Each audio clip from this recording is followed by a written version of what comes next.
Jumlah partai koalisi pendukung pemerintahan Prabowo Gibran mulai bersuara soal jatah menteri. Wakil Ketua Umum Partai Kebangkitan Bangsa, Zazilul Fawait, merespons kabar partainya dapat jatah dua menteri. Zazilul bilang soal jatah menteri untuk partai pendukung koalisi Prabowo Gibran menjadi hak prerogatif presiden terpilih. Zazilul mengaku tidak tahu apakah PKB akan mendapat jatah 2 hingga 3 menteri. Ia juga menampik isu yang menyebut namanya masuk kabinet. Menurut Zazilul, yang penting PKB berkomitmen menyukseskan pemerintahan Prabowo mendatang. Wah, itu haknya Pak Prabowo. Mana kita bisa tahu 2-3 kursi, ikut aja kita. Jadi belum yang jelas komitmennya PKB ingin mensukseskan pemerintahan Pak Prabowo.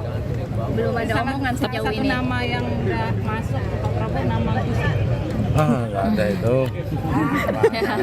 Tapi katanya udah ada yang dipanggil-panggilin Kang Gus soal menteri ke Pak Prabowo. Nah ini dari kader PKB sendiri udah ada yang dipanggil belum? Sampai Atau detik ini saya belum tahu. PKB juga belum. Tetapi yang penting PKB komitmen mendukung Pak Prabowo. Ketua Umum Partai Golkar, Bahlil Lahadalia juga menanggapi isu partainya dapat jatah 7 menteri di kabinet pemerintahan Prabowo Gibran. Kata Bahlil, jika dinilai layak dan pantas, Golkar akan mengikhlaskan kadernya untuk membantu Prabowo di kabinet. Soal isu ia akan kembali ditunjuk jadi menteri, Bahlil juga bilang hal itu menjadi kewenangan presiden terpilih.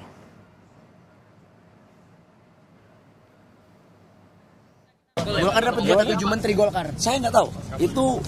Itu hak prerogatif presiden. Ya kita berdoa saja.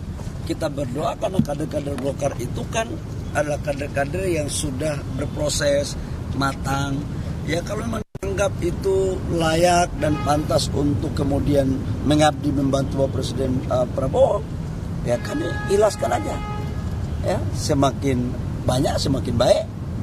Dan bukan hanya itu, semuanya kewenangan Pak Prabowo. Ya. Soal pembahasan BBM Pak, ini dilanjutkan lagi Pak. Kemarin kan nggak jadi dokter. Sendiri ada tawaran nggak untuk masuk kabinet Pak Prabowo? Kita serahkan ke Pak Prabowo. Tapi ada Pak. Soal kebijakan.